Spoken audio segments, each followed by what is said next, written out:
મિત્રો, ઓમ નમઃ શિવાય. આત્મચિંતનમાં આપણે જોઈએ કે શ્રી રામકૃષ્ણ પરમહંસે કહ્યું કે જ્યારે રાવણનો વધ થયો ત્યારે લક્ષ્મણ તેને જોવા દોડી ગયા. જોયું તો શરીરની અંદર એવી એક પણ જગ્યા નહોતી કે જ્યાં છિદ્ર ન હોય. એ જોઈ લક્ષ્મણે શ્રી રામને કહ્યું કે હે રામ, તમારા બાણનો સૌ પ્રતાપ છે. રાવણના શરીરમાં છિદ્ર વગરનો એક પણ ભાગ રહી ગયો નથી. શ્રી રામ બોલ્યા કે તેના શરીરની અંદર તું જે છિદ્ર જુએ છે તે કંઈ મારા બાણથી થયેલા નથી. એ તો શોક વડે તેનું શરીર જર્જરિત થઈ ગયેલું હતું. પુત્ર અને ભાઈના મરણથી તેનું શરીર વીંધાયેલું જ હતું. તું જે છિદ્ર જુએ છે તે શોકના ચિહ્ન છે. પુત્ર મરણથી થતો શોક એવો મર્મભેદક છે એ વાત ખરી, પણ સર્વ અનિત્ય છે એવો વિચાર કરી મનનું સમાધાન કરવું જોઈએ. ગૃહ પરિવાર એ બધું 4 દિવસના માટે જ છે. મૂળ વૃક્ષ સલામત જોઈએ.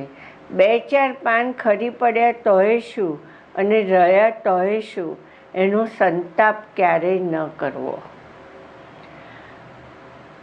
આ જે કહેવામાં આવ્યું છે જરા વધારે આપણને ખૂબ સ્પર્શી જાય એવું છે કે રાવણ, એના પુત્ર અને ભાઈ 2 જણ ગુજરી ગયા અને જે શોક થયો.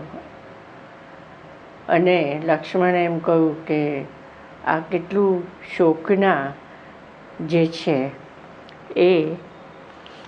એના જે તમે શ્રી રામને કહું કે તમે સખત રીતે એને એ કરી નાખ્યા, બાણથી વીંધી નાખ્યા. અને શ્રી રામે કહ્યું કે એ જે છિદ્ર છે એ તો શોકના ચિહ્ન છે. કારણ કે પુત્ર મરણથી જે શોક થાય છે એ બહુ જ મર્મભેદક છે. પિતા જીવતા હોય ને પુત્ર ગુજરી જાય ત્યારે સખત લાગે છે. એ સહન કરવું ખૂબ જ અસહ્ય હોય છે. પરંતુ એમ કહ્યું કે આ બધું તો છે જ, પણ બધું જ અનિત્ય છે. આ વિચાર વારંવાર કરવો. બધું જ આવવા જવાના સ્વભાવવાળું છે અને બધું ઋણાનુબંધ છે. ક્યાંય કોઈનું આયુષ્ય લખેલું નથી શાસ્ત્રમાં કોઈના વિશે કે આ આટલું જીવશે કે એનું મૃત્યુ હવે થશે. અને એટલું તો હકીકત છે કે મૃત્યુ તો નિશ્ચિંત જ છે બધાનું, અને આયુષ્ય પણ નક્કી જ છે કે કેટલું છે જે આપણે જાણતા નથી. એટલે એમ કહું કે આ ગૃહ ને પરિવાર એ તો ખાલી 4 દિવસ માટે જ છે. મૂળ વૃક્ષ સલામત જોઈએ. મૂળ વૃક્ષ એટલે પરમાત્મા. હવે એ તો સલામત જ છે. એમાંથી પછી 2-4 પાન ખરી પડ્યા તોય શું અને રહ્યા તોય શું. એમાં હકીકતમાં તો બધું ખરી જ પડવાનું છે, કશું જ રહેવાનું નથી. એટલે એના અંગે સંતાપ એટલે કે શોક કરવો જોઈએ. તો આ સમજવું પણ અઘરું છે અને સમજીને આચરણમાં મૂકવું પણ અઘરું લાગે.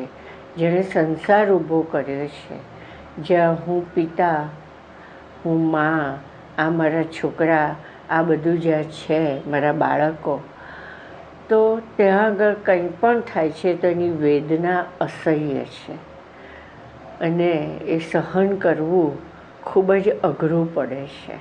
એટલા માટે અહીં કહેવામાં આવ્યું કે બધું જ અનિત્ય છે, બધું જવાનું જ છે. જે આપણે બોલીએ છીએ કે ગમે ત્યારે ગમે તે થવાનું જ છે અને અંતે તો નાશ જ છે. જે આપણું ખરું સ્વરૂપ તે પરમાત્મા જ છે અને હું એની જ છું અને એ જ મારો છે. આ જ વસ્તુ આવીને ઊભી રહેશે. તો મિત્રો, આના અંગે તમે ચિંતન કરજો અને આચરણમાં આપણે બધા જ મૂકવાનો પ્રયત્ન કરીએ.